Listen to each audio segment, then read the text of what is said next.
So every year when I harvest my garlic, it becomes a bit of a challenge how to dry this stuff in my garage. My garage ends up getting totally taken over with garlic drying homemade rigs all over the garage floor, and I can't use the garage for anything else for quite a while.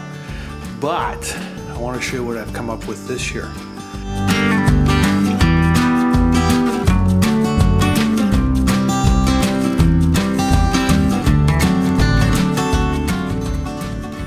So what I've got in the ceiling here is a pulley rig for my kayak, for storing my kayak in the wintertime in the garage here on this pulley arrangement, which I lift the kayak up to the ceiling and it's out of the way. And what I did is I inherited a steel mesh or grid or piece of fencing. It actually comes from a tool crib. My nephew got it in a demolition job he was doing, and it's absolutely fantastic. It's about 8 foot long, maybe, I don't know, about 2 foot wide, this particular piece. And there's a nice heavy mesh in there. I put a layer of chicken wire on top of it as well, just to make some of the holes smaller. Now next year I won't do that. That's not going to be necessary.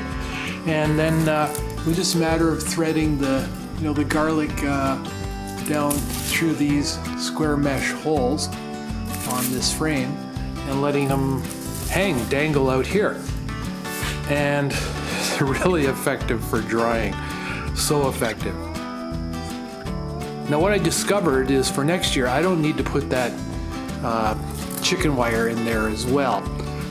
Many of the bulbs are large enough that they will not fall through this grid here. I have to measure that, see exactly what that is for you. But the smaller ones that would want to fall through, all I got to do is double them up in one of these holes here, and that won't be a problem then. So what's next is, these have been drying for quite a few weeks now.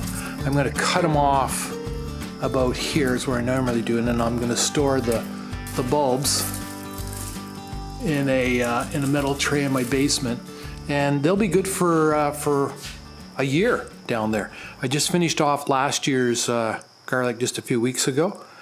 What I'll do also is I'll separate all the large bulbs for next year's planting stock, which will be, another couple months we'll be planting it.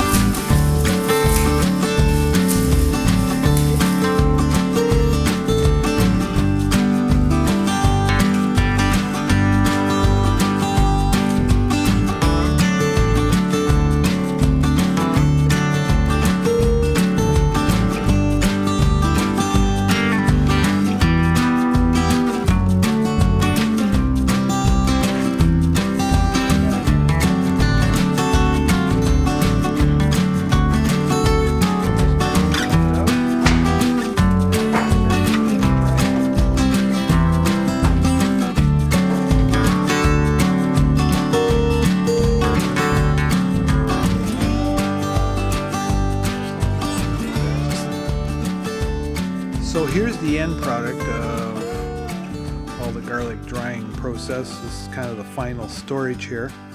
So in this end tray here is stuff for planting for next season. So this is my seed stock. So I go through and I try and find the biggest ones for replanting. So there's approximately what I need to replant. And then here's for consumption the coming year. Now, already a lot of it has been gifted away. There's quite a bit's been gifted away, and some of it's been consumed, eaten already. So, but it gives you an idea. I like to use these nice big open trays. Like this is a plastic tray, and there's the aluminum tray here.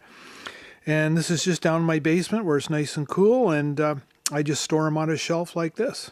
And they keep very well if it's nice and dry. So from what you saw in the garage there a few weeks ago, I've trimmed the roots off, which is a pair of scissors. So the roots have trimmed off, and then the stalk is like, I don't know, 5 inches long, something like that.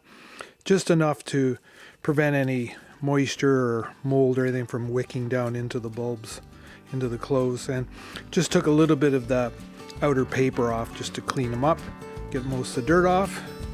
And there we are. They keep really well. I think part of the secret is that they can breathe, and they've got nice circulation like they do like this. And that's probably about the main thing. And plus it's a bit cooler down here. Anyways, there's the final outcome of the whole garlic drying process and the final stage of how we store them.